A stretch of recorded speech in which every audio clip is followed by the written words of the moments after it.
রাজধানীর milestone school and কলেজের শিক্ষা কার্যক্রম শুরুর বিষয়ে সোমবার সিদ্ধান্ত নেওয়া হবে বলে জানিয়েছেন প্রতিষ্ঠানটির শিক্ষকরা। শনিবার উত্তরার মূল ক্যাম্পাসে বিভিন্ন শাখার শিক্ষকদের নিয়ে সভা হয়েছে, তবে সেখানে কোনো গণমাধ্যমকে প্রবেশের সুযোগ দেওয়া হয়নি। সভার বিষয়ে পরবর্তীতে জানানো হবে বলে জানান কলেজ শাখার পরিচালক। এদিকে শনিবারও ঘটনাস্থলে উৎসুক জনতাকে ভিড় করতে দেখা গেছে।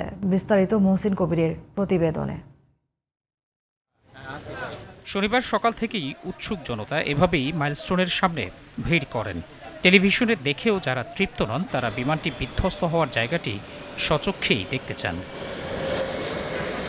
যে এখানে পড়ছে জিনিসটা ধ্বংস হয়েছে, বাচ্চারা উপকার হবে রাষ্ট্রের কিছু উপকার হবে না, কিন্তু আমরা এসেছি আমাদের মানবিক যে দিকটা আছে। টেলিভিশনে দেখেন নাই? ভাই, টেলিভিশনে কালাম ভাই মারা গেছে এখানে, না মারা জানে, তার ছেলে এখানে পড়ে। কি দেখলেন ভিতরে?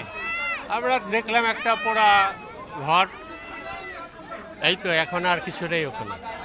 এটা তো টেলিভিশনও আপনি দেখতে পেয়েছেন। জি, এটা টেলিভিশনও দেখছি, এখন নিজের চোখে দেখে গেলাম। তাতে লাভ হলো কি? আর লাভ কিছু না, নিজের একটা মনের সান্ত্বনা।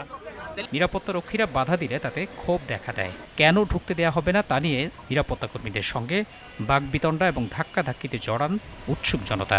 এখানে কোনো কিছু আছে? এখন সবকিছু তো নিষ্ক্রিয় হয়ে গেল, তাহলে এখন এখানে আইসা জটলা করার কোন দরকার আছে? সবাই দেখতে আসে, আপনারা যেমন নিউজ করতে আসেন, আমরাও দেখতে আসি, কিন্তু এইভাবে তো আপনি একটা প্রশ্ন একজনের ডাইরেক্টলি করতে পারেন না যে ভাই আপনি কেন আসছেন, কেন ঢুকবেন, এটা তো করতে পারেন না। বাংলাদেশে যত দুর্ঘটনা আছে, আমরা জনগণ কি কোনো লাভ করতে পারি যায় ওইখানে?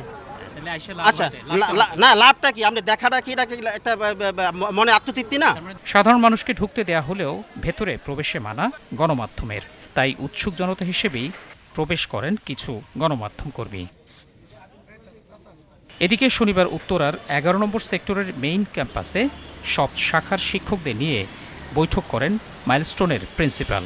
তবে সেখানে গণমাধ্যমের প্রবেশে ছিল বাধা, তাই কয়েকশো শিক্ষককে নিয়ে অনুষ্ঠিত বৈঠকে কী সিদ্ধান্ত হয়েছে তা জানা যায়নি। এ নিয়ে ক্যামেরায় কথা বলতে রাজি হননি কেউই। তবে মোবাইল ফোনে কলেজ পরিচালক জানান, বৈঠকের বিষয়ে পরে জানাবেন তারা। আপনারা একাডেমিক কার্যক্রম শুরুর ব্যাপারে কি কোনো সিদ্ধান্ত নিয়েছেন কিনা?